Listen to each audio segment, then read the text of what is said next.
একটি ছোট্ট গ্রামে থাকত রহিম আর করিম, দুই অটুট বন্ধুত্বের প্রতীক।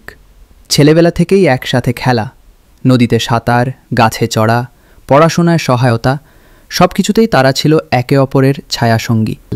একদিন সকালে, রহিম, শোন, পাশের গ্রামে একটা মেলা বসেছে, শুনছি জাদুকরও আসবে। তাহলে দেরি কিসে? চল, আজ একটু অন্যরকম দিন কাটানো যাক। দুজনে বেরিয়ে পড়ল। পথের শুরুতে মাঠ, পুকুর, খোলা আকাশ।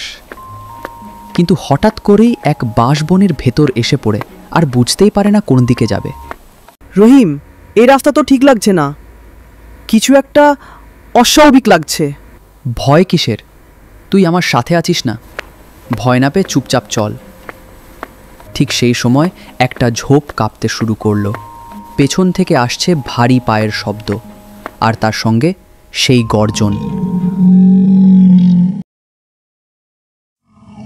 বাইরে ভুল্লুক, এখন কি হবে?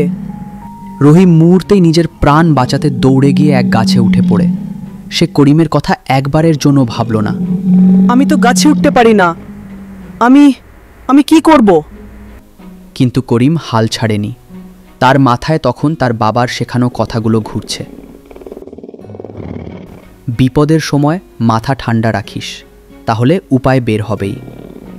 করিম নিজেকে মাটিতে ফেলে দিল, নিঃশ্বাস বন্ধ করে রইল, একদম মৃত মানুষের মতো।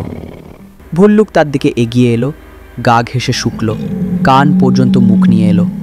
সে মনে করল মানুষটি হয়তো মরে গেছে, আর ভল্লুক পুরনো মাংস খায় না। তারপর ধীরে ধীরে চলে গেল। বাঁচলাম, কিন্তু যার সাথে এত বছর বন্ধুত্ব করলাম, সে কি আসলেই বন্ধু? ভাল্লুকটা তোর কানে কি যেন বলল দেখি, বলতো, বিপদের সময় যে তোকে ফেলে পালিয়ে যায়, তাকে কখনো বন্ধু ভাবিস। আজ আমি বাঁচে গেছি ঠিকই, কিন্তু বিশ্বাস হারিয়ে গেছি। সত্যিকারের বন্ধু সেই যে দুঃসময়ে তোমার পাশে দাঁড়ায়। মুখের বন্ধুত্ব নয়, কাজে বন্ধুত্ব প্রমাণ হয়।